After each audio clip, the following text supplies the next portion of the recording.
I was in Israel with my sister in December, and I became very proud of her because she's somebody that has struggled with weight and depression.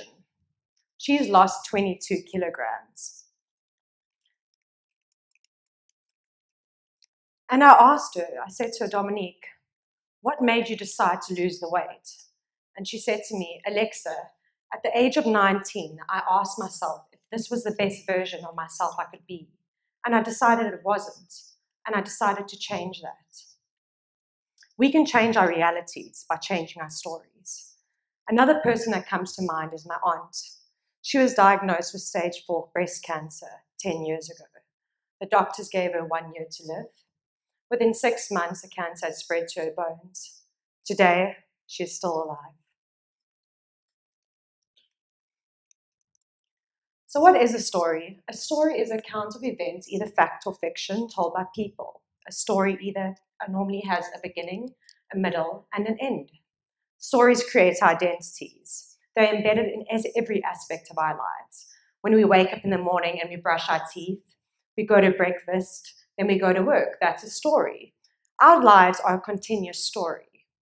Stories are rituals in our lives. Think about the ritual about getting married, the ritual about having a child. I was fortunate enough in South Africa to study under a spiritual healer, a Sangoma, and I learned about the ritual of performance. There's something very special about the ritual of performance, the ritual about being an actor.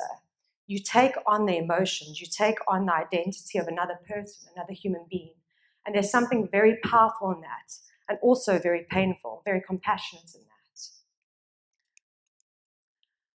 But the universe has no narrative. The universe is not linear, it's not secular. So we need storytelling to make meaning in our lives. I was watching another TED Talk by Andrew Stanton, who's a filmmaker who produced WALL-E and Toy Story. And he said that the greatest story commandment is make me care. Make the audience care aesthetically, make the audience care emotionally, make the audience care intellectually. But I disagree with this somewhat.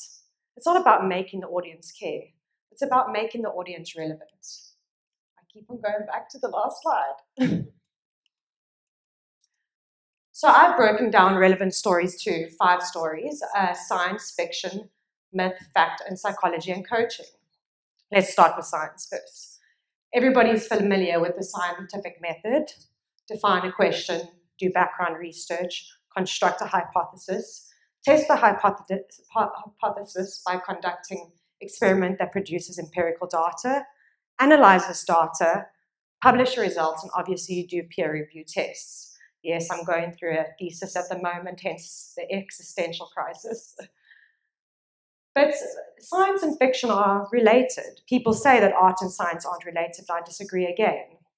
When I was a television and film producer, I'd go through the same process in which I would meet a person. I'd construct an idea about this person, about this band, about the celebrity, about the sports hero that I met.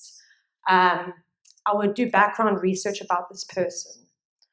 Then I would meet the person one-on-one and collect data, collect information about their story. They wouldn't always tell their story through language. Sometimes it was through body language, because storytelling obviously transcends language. Then I would produce a story. The next form of storytelling, relevant storytelling I want to speak about, is myth. I've been fortunate enough to travel to 20 different countries around the world, 13 in Europe, to Thailand, to Hong Kong, and obviously around Africa. And what I love when I travel is uncovering the myths about people that I meet, uncovering the myths about the places that I see. Yes, French do have better pizza than Italians. And also, back home, my friends always said to me, Alexa, why do you want to go to France? Like, the people are so rude in France. The French are rude. You guys aren't rude, you're just fucking cool. Another myth that I need to speak about is the myth about religion and religious storytelling. I believe that our forefathers needed religion in order to survive. Otherwise, we would be lost without religion. But there's something I want to dismantle in the storytelling of religion because it's based around patriarchy. It's based around male narratives. Surely Buddha, Jesus Christ, Muhammad, and Moses had mothers. Surely these mothers taught them how to be compassionate, taught them how to be selfless, taught them how to live without luxuries. It's just another way of looking at a story. The next form of storytelling I want to speak about is facts. There are 38.2% of young South Africans between the ages of 15 and 35 that are unemployed. 55% of South Africans are living below the poverty line. Every 36 seconds, a woman in South Africa is sexually assaulted. But I believe that we can change these facts. In South Africa, there's a word called Ubuntu, which basically means humanity through humanity. It's giving back to the community. I went to a shanty town, a township, as we call it in South Africa, called Alexandra, which is my namesake. And I met this woman, Precious, and she was kind enough to invite me into her home and have a meal with her. Her son, Ayanda, is on the side in the green there, and Godfrey and Tabanga is on the left. They came and they spoke to me about their community. They live in corrugated shacks, which are constructed by corrugated iron and basically bricks and some cardboard. They live in 4x4 square meters of living space, which is approximately maybe a little bit bigger than this carpet. They bathe in buckets. There are 903 shacks just in this section of the shanty town, and up to 7 people live in one shack. That is 6,000 people with one running tap. They have 6 toilets. Precious's daughter has an infection at the moment because of the toilets being very dirty. I believe that we can change the stories of those around you. Sorry, I just need to look at these images. I believe that we can change the stories of those around you if we choose to do so. I don't think that we really live in that much of a narcissistic society that we can't. The next form of storytelling I want to speak about is psychology and coaching. Psychology says illness, coaching says wellness. Psychology says medication, coaching says stuff the medication. I was also fortunate enough to be a rowing coach in my early career. And when we used to test the sportsmen and the sports ladies on how to basically how to row, we'd rank them from the most strongest to the least strongest. But I wouldn't do this. What I would do is I would take each person aside and speak to them one-on-one about their strengths, speak to them about what they can achieve as opposed to their weaknesses. We are constantly being told about what we can't achieve, what our limitations are. So if you are living in the comfort zone, in the red or the orange section, you aren't doing enough in your life.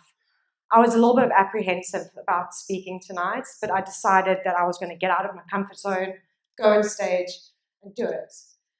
The learning zone is where we acquire our most skills. From the learning zone, we get to the growth zone, which we set new goals and we live our dreams. Nelson Mandela said that education is one of the most important tools that we can have as people. I believe that too, whether that is education through academia or education through any other forms. So the way I've made myself relevant and the way I changed my story is I was a survivor of sexual assault, and instead of living through a narrative of being a victim, I lived through a narrative of being a survivor. I utilized science and decided to do an MBA. I'm an MBA candidate at the moment. With fiction, I still do believe in love. Romeo and Juliet are one of my favorite love stories. The myth, I believe that myth gives us faith. It absolutely gives us faith, and we need myth in our lives. Coaching, I have decided to basically disregard all psychology and move to employing a life coach, which has helped me tremendously. And I leave you with one quote. Our deepest fear is not that we are weak. Our deepest fear is that we're powerful beyond measure. It is not our light, but our darkness that most frightens us. we ask ourselves, who am I to be brilliant? Who am I to be gorgeous, talented, fabulous? Actually, who are you not to be? You are a child of God. Your playing small does not serve the world.